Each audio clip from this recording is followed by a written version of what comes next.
Hello friends, welcome to I exam B. I am Sushil Ragade, ex manager Reserve Bank of India. और हम ये revision session चालू करने वाले हैं RBI grade B phase 2 exam के लिए, जो 25 जून को होने वाला है। तो आज के इस पहले वीडियो में हम देखेंगे सस्टेनेबल डेवलपमेंट टॉपिक, जिसमें हम 17 सस्टेनेबल गोल के भी बारे में देखेंगे। और ये टॉपिक इतना इम्पॉर्टेंट है कि इसका जो नॉलेज होगा या अंडरस्टैंडिंग होगा, आप ईएसआई के कोई भी टॉपिक में इंक्लूड कर सकते हैं। और आप ऐसे में भी इसके बारे में लिख सकते हैं या इंटरव्यू में भी बता सकते हैं। तो चलो वीडियो स्टार्ट करते हैं। तो जब भी आप कोई भी पढ़ाई करेंगे तो आपके सामने सिलेबस होना चाहिए। तो ये है आरबीआई ग्रेड बी का फेज़ 2 का ईएसआई का सिलेबस। तो ईएसआई को उन्होंने 4 पार्ट्स में डिवाइड किया है: growth and development, Indian economy, globalisation and social structure in India. तो यहाँ पर अगर आप देखेंगे तो क्लियरली हमारा जो टॉपिक है वो मेंशन है सस्टेनेबल डेवलपमेंट।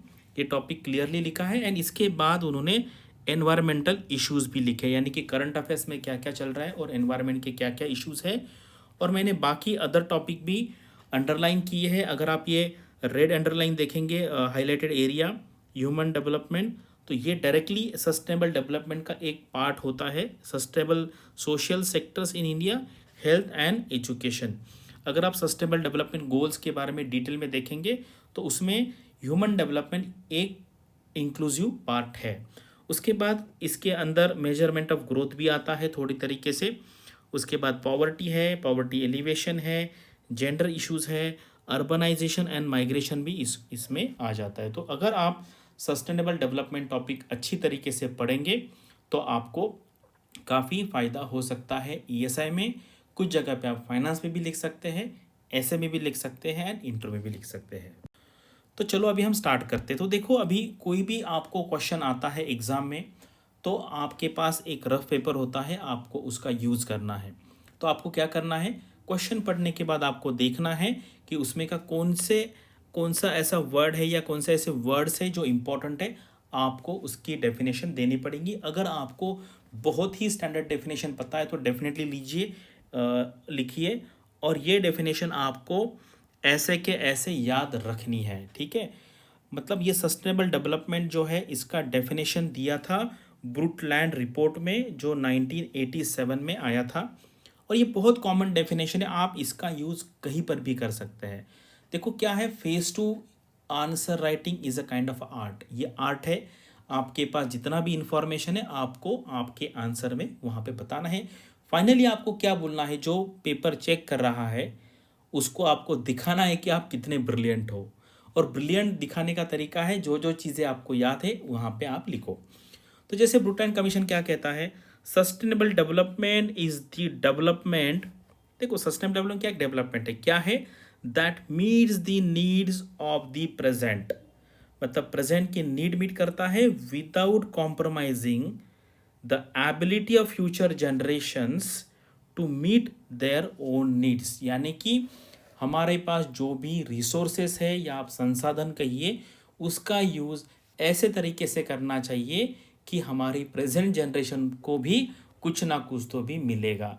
अदरवाइज सारा पेट्रोल हम ले लेंगे, सारा कोल ले लेंगे, सारे पेड़ ले लेंगे, सारे जितना ग्राउंड रिसोर्स है, ग्राउंड पानी है, वो अगर ले लेंगे तो अगली जो जनरेशन होंगी उनके लिए कुछ नहीं बचेगा। तो ये डेफिनेशन है और ये अच्छी तरीके से आप रट लीजिए, बाय हार्ट कर लीजिए, ठीक है। अभी आगे का भी मैं थोड़ा सा पढ़ता हूँ। There are different aspects to sustainability. Sustainability यानी कि लॉन्ग टर्म चलना चाहिए। That is environmental and social that we need to understand. Environment sustainability refers to need to preserve the ecology and ecosystem for sustainable growth. There is no denying that any developmental process that alters the composition of the global atmosphere and puts pressure on the ecological and socio-economic system that are already under stress due to population and economic growth is a threat to sustainability. बहुत ही ज़बरदस्त statement है और आपको यहाँ पर लिखने का ट्राई करना है, ठीक है। जहाँ जहाँ मुझे लगता है कि जो बहुत इंपॉर्टेंट है वहाँ पर मैं आपको बताऊँगा कि आपको ऐसे के ऐसे रट लेना है। अभी देखिए मतलब जब पहले जो सिस्टम था, अभी भी यूपीएससी का सिस्टम है, अभी भी डीईपीआर में आपको पेपर पे और पेन से लिखना पड़ता है। आरबीआई में जब भी एग्ज़ाम था तो मैक्सिमम क्वेश्चन में जहाँ जहाँ रिलेवेंट है वहाँ पर मैं ये डायग्राम बनाता था, क्योंकि ये डायग्राम जिसने निकाला सामने वाले को समझ में आएगा कि इसको टॉपिक का अंडरस्टैंडिंग बहुत अच्छी तरीके से हुआ है। लेकिन अभी क्या है, हमारे पास वैसा ऑप्शन नहीं है, क्योंकि अभी हम डायग्राम नहीं बना सकते एग्जाम में, ठीक है। तो लेकिन आप लिख तो सकते हैं। तो आपको बताना है कि sustainable development is an intersection of social, environmental and economic sphere. तो यहाँ पर जो आता है वो आता है इक्विटेबल। इक्विटेबल का मतलब है जो हमारी इकोनॉमिक ग्रोथ है वो जो रिसोर्सेस है हमें इक्विटेबल डिस्ट्रीब्यूट करने चाहिए। इक्वल नहीं, मतलब 10,000 आता है और 10 लोग हैं तो हर एक को 1,000 आएगा, इस तरीके से नहीं, लेकिन इक्विटेबल तरीके से हमें ये डिस्ट्रीब्यूट करना है। ये कौन करता है? गवर्नमेंट करता है, एनजीओज करते हैं, बाकी भी जो सीएसआर एक्टिविटीज कंपनीज भी इसको करते हैं कि वेल्थ को डिस्ट्रीब्यूट करते हैं। सीएसआर एक टाइप का, ये आप इक्विटेबल रिसोर्स कह सकते हैं कि यहाँ पे डिस्ट्रीब्यूट होते हैं। उसके बाद सोशल एंड इकोनॉमिक में क्या आता है? बियरेबल आता है, यानी कि आपको एनवायरनमेंट को अच्छी तरीके से यूज़ करना है। ये क्या है? ये वायबल है। वायबल का मतलब क्या है? कोई प्रोजेक्ट है वो वायबल होना चाहिए, क्योंकि फाइनली क्या है, अगर प्रॉफिट नहीं होता है तो फिर वो वायबल नहीं होगा, प्रोजेक्ट आगे चल नहीं पाएगा। अगर आप देखेंगे बहुत सारे जो प्रोजेक्ट्स होते हैं, अगर वो वायबल नहीं बनेंगे तो हम कैसे करें? क्योंकि इकोनॉमी में, इकोनॉमिक एक्टिविटी में से कुछ ना कुछ रेवेन्यू जनरेशन होना चाहिए जिससे वो प्रोजेक्ट चल पाए, ठीक है। तो अभी ये तो हमने देख लिया है कि ये आप ब्रुकलैंड का भी एग्जांपल दे सकते हैं, आप ये डायरेक्टली यूएनबी कह सकते हैं कि sustainable development is development that meets the needs of the present without compromising the ability of future generation to meet their own needs, ठीक है। ये आपको याद रखनी है, मतलब रखनी है, यहाँ पर कोई ऑप्शन नहीं है। अभी यहाँ पर सस्टेनेबल डेवलपमेंट, आई थिंक एक क्वेश्चन 2015 में या 16 में आया था कि 5 पीस ऑफ सस्टेनेबल डेवलपमेंट। तो यहाँ पर प्रॉस्पेरिटी आती है, पीस है, पार्टनरशिप है, प्लैनेट है और पीपल है। तो ठीक है, आप ये याद रखिए, और यहाँ पे इंटरनली क्या क्या उसके अंडर दिया हुआ है वो आप देख सकते हैं। अभी जो हमारा लास्ट पैसेज था उसके आगे यहाँ पर दो इंपॉर्टेंट डेफिनेशन है। The other aspect of sustainability is social sustainability that entails that the development process promotes social cohesion and reduce inequalities. Inequalities है वो reduce होनी चाहिए. Any form of social exclusion breeds disharmony that leads to various disruption owing to which business suffers, growth suffers, ठीक है। मतलब ये जो है अदरवाइज क्या होगा, बिजनेस में डिसरप्शन आ सकता है। Social sustainability focuses both on intergenerational equity. Intergeneration यानी कि दो जो जनरेशन है अभी की और आगे की, उसमें इक्विटी होनी चाहिए। That is future generation should have the same or greater access to social resources as the current generation, ठीक है। मतलब उनका जो हिस्से का जो है रिसोर्सेज वो हमें पूरा छीन नहीं लेना है। एंड इंट्रा जनरेशनल इक्विटी, यानी इंट्रा जनरेशन मतलब उसी जनरेशन के अंदर, ठीक है। आपको पता ना, इंटर कॉलेज कंपटीशन होती है और एक इंट्रा कॉलेज होती है। इंट्रा कॉलेज यानी कि कॉलेज के अंदर, इंटर जनरेशन, इंट्रा जनरेशन का मतलब होता है वो जनरेशन के अंदर, that is allowing equal access to social resources within the current generation, ठीक है। A balanced focus on both these aspects is a hallmark of the sustainable development. मैं आपको इसलिए पढ़ के बता रहा हूँ और एक्सप्लेन कर रहा हूँ क्योंकि ये आपको समझ में आना चाहिए, तभी आप इसका आंसर लिख सकते हैं। आगे जाके हम सस्टेनेबल डेवलपमेंट गोल भी याद करने वाले हैं। जैसे सस्टेनेबल डेवलपमेंट गोल नंबर 4 जो है वो एजुकेशन के बारे में है। तो आपको सिर्फ सस्टेनेबल डेवलपमेंट की थ्योरी नहीं लिखनी है, अगर आपको कोई स्कीम पता है कि जो पर्टिकुलर गोल के टुवर्ड्स काम करती है तो आपको उसके बारे में लिखना पड़ेगा। जैसे समग्र शिक्षा स्कीम, ठीक है, ये जो स्कीम है इसके अंडर हम क्या क्या देखने वाले हैं। The major intervention across all levels of school education propose under the scheme are. अगर आप देखेंगे, देखो बहुत सारे एरियाज इन्होंने कवर किए हैं। Universal access including infrastructure development and retention. Universal access यानी कि सबको एक्सेस मिलना चाहिए। फाउंडेशनल लिटरेसी एंड न्यूमरेसी यानी कि लोगों को पढ़ते आना चाहिए और बेसिक न्यूमरेसी की जो स्किल्स है वो भी आनी चाहिए।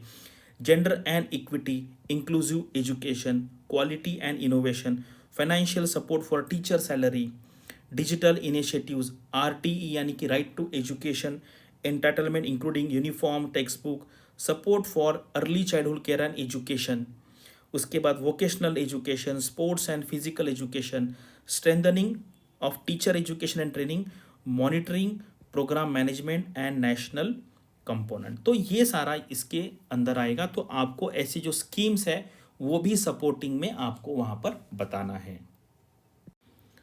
तो ये चैप्टर है sustainable development and climate change. ये हमारे इकोनॉमिक सर्वे से लिया है। इस साल का जो इकोनॉमिक सर्वे है 2020-21 का। तो वहाँ पर उन्होंने क्या दिया है कि नीति आयोग का जो SDG इंडेक्स, इंडिया इंडेक्स है एंड डैशबोर्ड है, उसमें हमारा जो स्कोर है वो देखो 18-19 में था 57, उसके बाद 19-20 में 60 हुआ है और यहाँ से फिर अभी 2020-21 में 66 हुआ है। और यहाँ पर और भी कुछ डेटा है। India has the 10th largest forest area in the world. आप याद रखिए 10th है टोटल ओवरऑल रैंकिंग में। और ये जो है India rank 3rd globally in the increasing its forest area during 2010 to 2020, यानी कि पिछले 10 साल में जो कंट्रीज है जिनका फॉरेस्ट एरिया बड़ा है उसमें इंडिया का रैंक जो है वो 3rd है। तो हमने लास्ट स्लाइड में जो देखा था, NITI Aayog has been publishing SDG India index annually since 2018। ठीक है, 2018 से ये रिलीज कर रहा है, तो ये भी आपको पता होना चाहिए। और अभी रिसेंट जो था the 3rd addition of the NITI Aayog SDG India index computes goal-wise score on the 16 SDGs for each state and UT and qualitative assessment on goal number 17। ठीक है, बाकी जगह पे ऑब्जेक्टिव क्राइटेरिया है या क्वांटिटेटिव है, एंड जो 17 गोल नंबर है वो सारे गोल हम देखेंगे इसमें सारे के सारे, वो कैसे याद करना है वो भी मैं आपको बताऊंगा। तो अगले साइड में हम देखेंगे डिटेल में हर एक गोल का नाम क्या है। तो ये देखो ये सारे गोल्स है। अभी यहाँ पे आप सिर्फ देख लीजिए, एंड में एक इमेज है क्योंकि पिक्टोग्राफिक इमेज में हमें बहुत जल्दी याद रहता। तो ये सारे गोल्स है, टोटल 17 गोल्स है। जैसे पहले चालू था पॉवर्टी है, हंगर है, हेल्थ एंड वेलबींग है, equality education, gender equality, clean water and sanitation, affordable and clean energy. तो ये इमेज में जब आप देखेंगे तो आपको ज़्यादा अच्छी तरीके से यहाँ पर याद रहेगा। ठीक है, तो ये 14 है। तो अभी यहाँ पर इन्होंने क्या लिखा है, overall state and UT scores are generated from the goal wise scores to measure aggregate performance of the sub national unit based on its performance across 16 SDGs। ठीक है, 16 SDGs। These scores range between 0 to 100। ठीक है, ये इसका score 0 to 100 है, ये भी exam में आ सकता है। With states and UT being categorized as aspirant है तो स्कोर है 0 to 49। ये याद रखना है, एग्जाम में आ सकता है क्योंकि अभी जो फेज 2 है उसमें डिटेल में आता है। परफॉर्मर मतलब है 50 to 64। फ्रंट रनर का मतलब होता है 65 to 99। एंड अचीवर है यानी कि 100, यानी कि पूरा का पूरा अचीव हो गया तो वो है 100। ठीक है, तो ये आप देख सकते हैं। तो यहाँ पर देखेंगे तो evolution of NITI Aayog SDG India index है, मतलब कैसे इसका इवोल्यूशन हुआ है। तो बेसलाइन रिपोर्ट है सबसे पहला वाला जहाँ पे 13 गोल्स हैं। फिर उसके बाद सेकंड वर्जन जो आया है उसमें 16 गोल्स है and qualitative analysis of goal number 17। और यहाँ पर जो थर्ड वर्जन है उसमें भी 16 गोल्स है and qualitative analysis of goal 17 वाला गोल कौन सा है वो भी हम देख लेंगे अगले स्लाइड्स में। फिर इसमें टारगेट्स देखो, टारगेट्स बड़ा है, इतना डीप जाने की ज़रूरत नहीं, बस एक बार गो थ्रू कीजिए यहाँ पर। ठीक है, ये तो ये जो स्लाइड है यहाँ पर मैंने जो अंडरलाइन एरिया किया है, आपको ये जो लाइन है ये कहीं ना कहीं तो भी इंक्लूड करके आना है। कौन सा भी टॉपिक आए, मतलब आपको ये सभी 4 टॉपिक आने वाले हैं। फाइनेंस में तो चांसेस कम है, लेकिन वहाँ पे भी अगर रिलेवेंट है तो डाल सकते हैं। 4 और 4 8 हो गए। उसके बाद आपका ऐसे है, यानी कि 9 आपको अलग अलग क्वेश्चन या ऐसे लिखना है, उसमें आपको कहीं ना कहीं इसको फिट बिठा के आना है। क्या है, according to the report of the international food policy research institute, agriculture is the key to meeting half of the 17 sustainable development goal targets। यानी कि एग्रीकल्चर एक अकेला ऐसा एरिया है कि जो सस्टेनेबल डेवलपमेंट गोल है इसमें के आधे गोल को वो हेल्प करने वाला है। which inter alia include the target of eliminating poverty and hunger and reducing inequalities। क्योंकि पता है आपको एग्रीकल्चर अच्छा होगा तो हंगर का जो प्रॉब्लम है वो सॉल्व हो जाएगा, इनइक्वालिटी रिड्यूस हो जाएगी। इस तरीके से अगर आप लिखेंगे कि ये इकोनॉमिक सर्वे में लिखा है या आप international food policy research institute का भी रेफरेंस यहाँ पर दे सकते हैं। इसलिए ये जो लाइन मैंने पर्टिकुलर इंक्लूड किया है, ऐसे अच्छे अच्छे लाइन आप एक नोटबुक में लिख लीजिए, मैक्सिमम 8 से 10 पेज हो जाएंगे।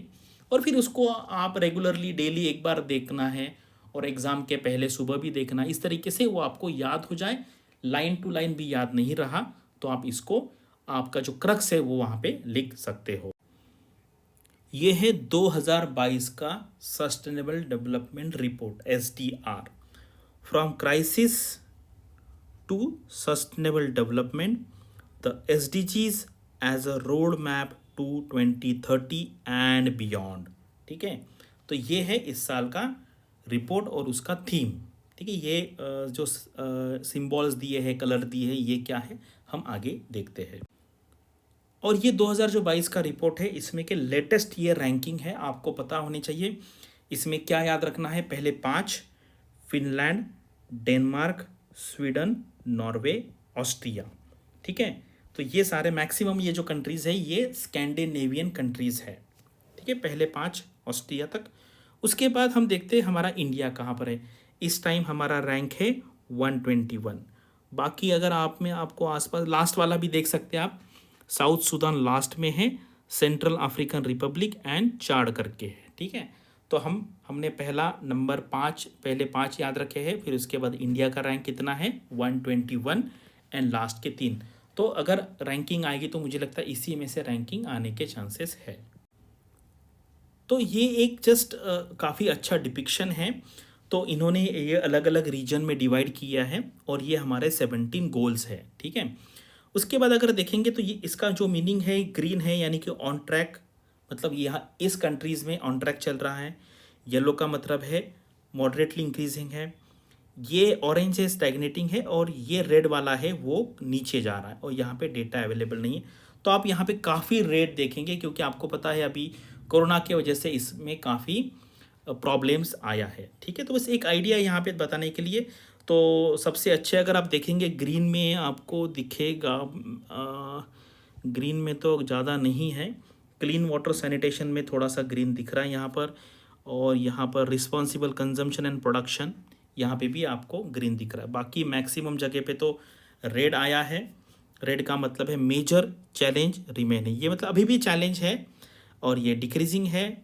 ऑरेंज में सिग्निफिकेंट चैलेंज रिमेन है, मतलब इस तरीके से आप इसको रीड कर सकते हैं। अगर आपके पास टाइम है तो मैं आपको कहूँगा कि आप 2 घंटे इसको दे सकते हैं। जस्ट गो थ्रू करना है, जहाँ जहाँ आपको लगता है कुछ अच्छा चार्ट है या अच्छा डेटा दिया है वहाँ पे आपको नोट डाउन करना है।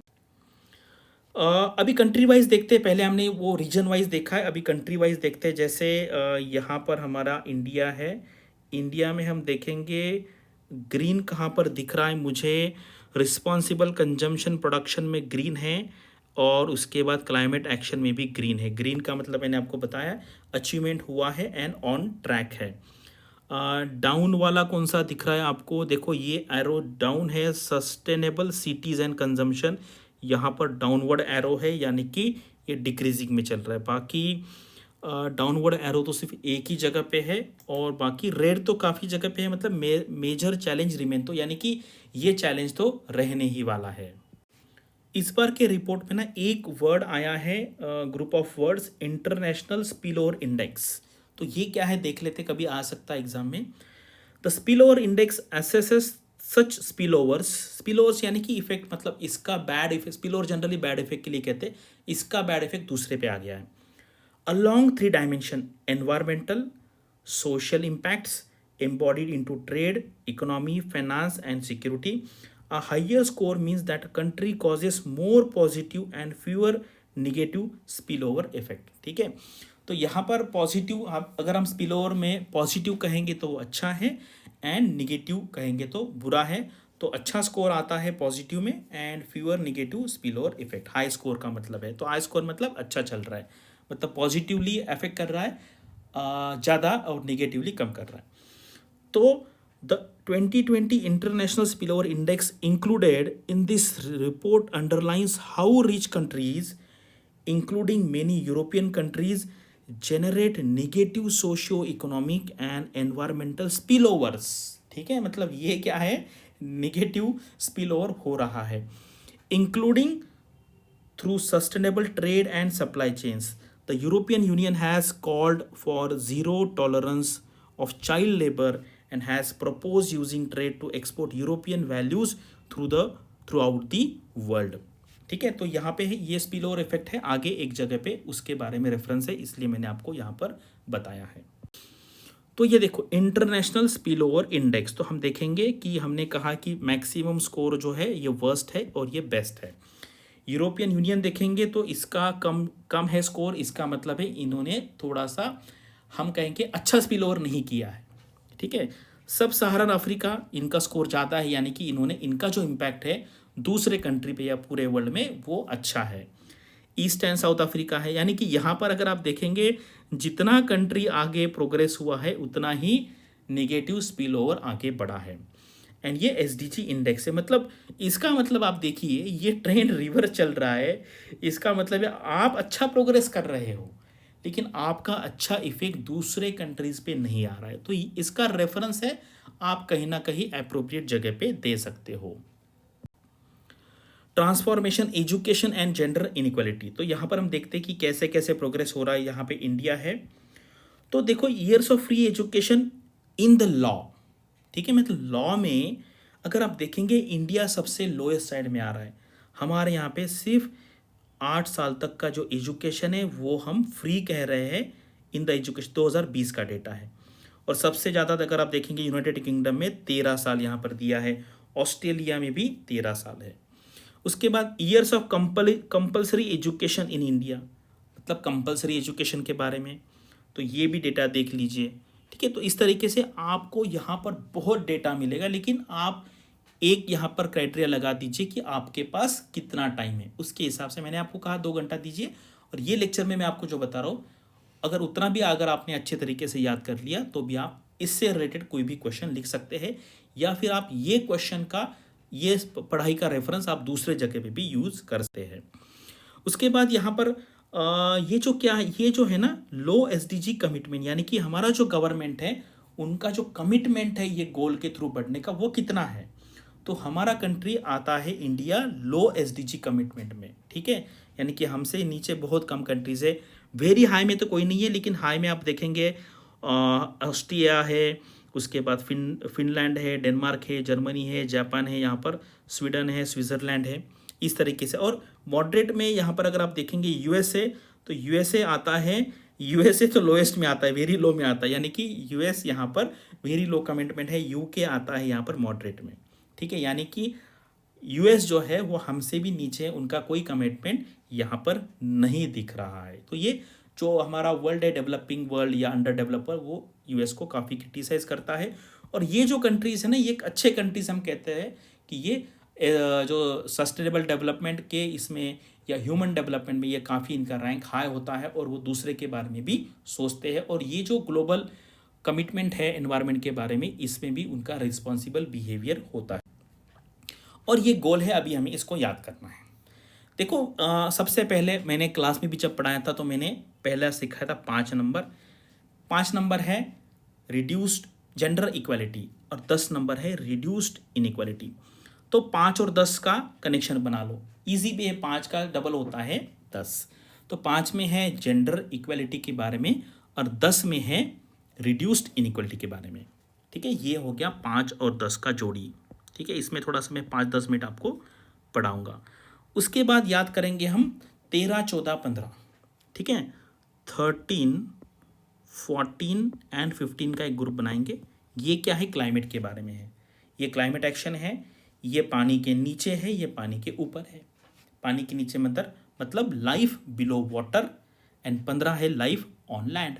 ठीक है, 13, 14, 15 हो गया climate change, life below water and life on land. अभी ये है 16 एंड 17 जो है, 16 एंड 17 ये आता है इंटरनेशनल लेवल का थिंकिंग।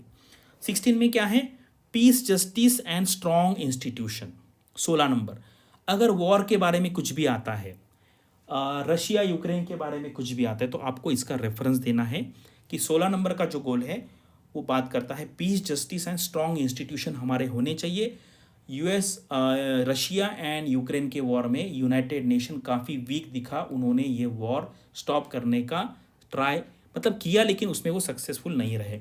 एंड 17 जो है वो पार्टनरशिप फॉर दी गोल्स है, यानी कि अगर आपको ये सारे गोल्स अचीव करने हैं तो आपको पार्टनरशिप करनी पड़ेगी। ठीक है, मतलब 5 और 10 हो गया हमारा, 13, 14, 15 हो गया। ये क्लाइमेट चेंज है, ये बिलो वाटर है, ये अबोव वाटर यानी कि लैंड है। 16, 17 इंटरनेशनल लेवल के 2 गोल हैं। अभी हम आते हैं पहले 4। ठीक है, पहले 4 पे आते हैं। पहले 4 अगर आप देखेंगे ना, बहुत बेसिक लेवल पे, यानी कि नो पॉवर्टी, यानी कि गरीबी नहीं होनी चाहिए। गरीबी नहीं होगी, उसके बाद यानी कि गरीब नहीं होगा, इसका मतलब क्या है, उसको एटलीस्ट खाना मिलेगा, यानी कि ज़ीरो हंगर। खाने के बाद क्या होता है, जब तक आपके पास खाना नहीं है फिर आप हेल्थ के बारे में ध्यान नहीं दोगे, पहले मुझे खाना चाहिए। Then you will think about the good health and wellbeing, and आपकी तबीयत अच्छी होगी, आप अच्छी तरीके से चल पाएंगे, आप मतलब काम कर पाएंगे, कहाँ आप स्कूल जा पाएंगे, तो ही आपको एजुकेशन लेने के लिए आप रेडी होंगे। तो पहले 4 जो है, सबसे पहला है बेसिक। अगर आप देखेंगे ना, ये होता है वेरी बेसिक से लेके यहाँ पर हम वेरी हाई लेवल तक जा रहे, यानी कि 1 नंबर में है नो पॉवर्टी, 0 हंगर, देन है आपका हेल्थ, और 4 नंबर पे है आपका एजुकेशन। ठीक है, लास्ट के स्लाइड्स में भी हमने एजुकेशन के बारे में देखा था। तो 1, 2, 3, 4 हो गए। पहला है नो पॉवर्टी, देन उसके बाद खाना है, खाने के बाद आपका हेल्थ अच्छा होगा, हेल्थ अच्छा होने के बाद आप स्कूल में जाओगे। ठीक है, तो 1, 2, 3, 4 हो गए, 5 नंबर का हो गया। अभी आते हैं हम 6 नंबर पे। अभी मान लीजिए जेंडर इक्वलिटी आपको पता है सबसे, फिर बाद में आप मान लीजिए आपको क्या चाहिए होता है। अगर आप मान लीजिए आप घर देखना चाहते हैं किस जगह पे रहने के लिए, तो आपको क्या चाहिए, वहाँ पर पीने का पानी चाहिए, एंड सैनिटेशन, यानी कि वो पानी यूज़ करने के बाद कहाँ जाता है वो हम सैनिटेशन सर्विस कहते हैं। ये हो गया। उसके बाद मान लीजिए घर में पानी है, देख लिया। उसके बाद है आपको इलेक्ट्रिसिटी मिलनी चाहिए सस्ते में, यानी कि अफोर्डेबल एंड क्लीन एनर्जी मिलनी चाहिए। अगर कोई कहेगा कि लाइट लगाना है तो ये वुड आप जलाओ, तो नहीं जमेगा। ठीक है, एक बार क्या हो गया, आपको पीने का पानी मिल गया, सैनिटेशन की व्यवस्था हो गई, then affordable and clean energy, then आपका रहने का इंतज़ाम हो गया। अभी आपको चाहिए अच्छा काम, जिससे होगा आपका इकोनॉमिक ग्रोथ। तो 8 नंबर पे है decent work and economic growth. और जब आप काम करने जाओगे इंडस्ट्री में, वहाँ पर क्या होता है, इंडस्ट्री में इनोवेशन होता है। और आप मान लीजिए कुछ लोग रोड साइड पे काम कर रहे हैं, कोई अलग, जैसे मान लीजिए डैम में काम करे, तो फिर होगा आपका इनोवेशन एंड इंफ्रास्ट्रक्चर। यानी कि 6, 7, 8 और 9। 6 में हो गया आपका वाटर सैनिटेशन, 7 में हो गया आपको एनर्जी मिलती है, अफोर्डेबल क्लीन एनर्जी। फिर आप काम में जाते हैं, एंड काम में जाने के बाद आप वहाँ पे आपका इनोवेटिवनेस दिखाते हैं। ठीक है, यानी कि अभी हमने सबसे पहले हमने 5 और 10 देख लिया, फिर हमने 13, 14, 15 देख लिया, फिर मैंने 16, 17 का कनेक्शन बनाया जो इंटरनेशनल लेवल पे है। फिर उसके बाद हमने 1 से 4 बेसिक नेसेसिटीज़ देख ली। देन वो होने के बाद फिर हमें पानी चाहिए, इलेक्ट्रिसिटी चाहिए, हमें काम चाहिए, और काम पे जाने के बाद हम हमारा इनोवेटिवनेस दिखाते हैं। अभी ये सबसे यहाँ पे डिफ़िकल्ट जो होते हैं ना, वो 2 होते हैं, 11 और 12 नंबर का। ठीक है, अभी मान लीजिए आप सिटी में रहते हो। ठीक है, यहाँ पे क्या है, रिड्यूस इनइक्वालिटी, इसको हम कनेक्ट करेंगे, रिड्यूस इनइक्वालिटी को हम कनेक्ट करेंगे। यानी कि आप कोई भी सिटी में रहते हो, वहाँ पर अगर इक्वालिटी नहीं है तो दंगे हो जाएंगे। ठीक है, तो अलग अलग कम्युनिटीज़ में टेंशन बने रहेगा। इसका मतलब है आपकी जो सिटीज़ हैं सस्टेनेबल होनी चाहिए। सस्टेनेबल सिटीज़ एंड कम्युनिटीज़, मतलब आपकी जो सिटीज़ है वो सस्टेनेबल होनी चाहिए, कम्युनिटीज़ भी सस्टेनेबल होनी चाहिए। यानी कि वहाँ पर ज़्यादा लोग नहीं रहने चाहिए। अगर ज़्यादा लोग रहेंगे तो ट्रेन में प्रॉब्लम होगा, पानी में प्रॉब्लम होगा, आपका जो इंफ्रास्ट्रक्चर है उसको लोड आएगा। और 12 नंबर पे है आप जो कुछ भी चीज़ें कंजम्पशन करेंगे, यानी कि आप सिटी में रहते हैं, पानी कंजम्पशन करेंगे, इलेक्ट्रिसिटी करेंगे, तो वो आपका जो कंजम्पशन है 12 नंबर पॉइंट पे, जो कंजम्पशन है वो रिस्पॉन्सिबल कंजम्पशन एंड प्रोडक्शन होना चाहिए। आप जो प्रोड्यूस कर रहे हैं और जो कंज्यूम कर रहे हैं वो आपका होना चाहिए रिस्पॉन्सिबल। तो आप इस तरीके से हो गया 11 और 12। सबसे डिफिकल्ट 11, 12, इसीलिए मैंने इसको लास्ट में रखा है। एक्चुअली 10 नंबर पे इनइक्वालिटी है ना, इनइक्वालिटी से सोचना है कि हमारा जो सस्टेनेबल सिटीज़ एंड कम्युनिटीज़ होने चाहिए, और उसके बाद फिर रिस्पॉन्सिबल कंजम्पशन एंड प्रोडक्शन। तो इसी तरीके से याद रखना है, यही डायग्राम बनाना है, ऊपर 6 ब्लॉक, उसके नीचे 6 ब्लॉक और उसके नीचे 5 ब्लॉक। ऐसा करेंगे तो ही आपको ये याद रहने वाला है। तो एक बार फिर से देखिए, एंड ये आपको कम से कम ESI के 4 आंसर में से 2 आंसर में सस्टेनेबल डेवलपमेंट का गोल्स रेफरेंस देना है, एंड ऐसे में कोई भी ऐसे हो वहाँ पर इसका रेफरेंस देना ही देना है। इतना आप करेंगे तो आपके आंसर में, आपके मार्क्स में 4-5 मार्क का बेनिफिट तो डेफिनेटली हो जाएगा। ठीक है, अभी इंडिया का परफॉर्मेंस कैसा है, हमारा रैंक कितना है, हमारा स्कोर कितना है, और अलग अलग गोल्स में हमारा स्कोर कितना है ये भी यहाँ पे दिया है। तो आप ये भी थोड़ा डिटेल में देख सकते हैं, लेकिन यहाँ पर ये 2 चीज़ें ज़्यादा इंपॉर्टेंट है। और ये है जो हमने उस स्टार्टिंग केस में देखा था कि हर गोल में हम कैसा कर रहे हैं। तो ये जो है ना, इसी में हमारा थोड़ा सा निगेटिव है, सस्टेनेबल सिटीज़ एंड कम्युनिटीज़ में, जहाँ पे हम निगेटिव चल रहे हैं। बाकी अदरवाइज एक तो ग्रीन में है, या फिर उसी लेवल पे है, या थोड़ा सा हमारा आगे बढ़ रहा है। तो इस तरीके से आप देख लीजिए, इस टाइप का भी क्वेश्चन आ सकता है कि कौन से इसमें हम डिक्रीजिंग ट्रेंड में चल रहे हैं। बाकी इंटरनेशनल स्पिलओवर इंडेक्स है, ये जो हमने देखा था इंडिया का 99.3 है, यानी कि हम अच्छे लेवल पे है, अच्छे लेवल पे है। और यानी कि जितना ज़्यादा आता है स्कोर आपका, उतना आप अच्छे होते हो। ठीक है, तो हमारा जो स्कोर है वो काफ़ी अच्छा है, 99.3। OECD मेंबर जो है, यानी कि जो सबसे अमीर कंट्रीज़, उन्होंने काफ़ी निगेटिव स्पिलओवर इफेक्ट, या उनका पॉजिटिव ज़्यादा नहीं है, इस तरीके से भी आप कह सकते हो। बाकी ये कोर्स के बारे में है, आप अगर आपको फेज़ 2 का कोर्स ज्वाइन करना है या अगले साल का कोर्स ज्वाइन करना है, तो उसके बारे में यहाँ पर इन्फॉर्मेशन दिया है। काफ़ी सारे फीचर्स हैं, आप इसको यहाँ पर देखते हैं। और अभी फेज़ 2 के लिए अगर आपको ज्वाइन करना है, अभी जो फेज़ 2 है अभी 10-15-20 दिन के बाद, तो उसके लिए भी यहाँ पर लेक्चर्स हमारे डेली होने वाले हैं। तो आप अगर ज्वाइन करेंगे तो आप लेक्चर लाइव अटेंड कर सकते हैं एवरी डे, या फिर रिकॉर्डेड वर्जन भी देख सकते हैं। तो बस इस तरीके से हम सारा एवरी डे एक एक चैप्टर लेने वाले हैं। ESI के, फाइनेंस का, इंग्लिश का भी होगा, मैनेजमेंट होगा, इथिक्स होगा। तो आप रेगुलरली देखते रहिए, नोट्स बनाइए शॉर्ट में, और आपको इसका बहुत फायदा होगा। Thanks for watching this video. All the best for your studies and upcoming examination.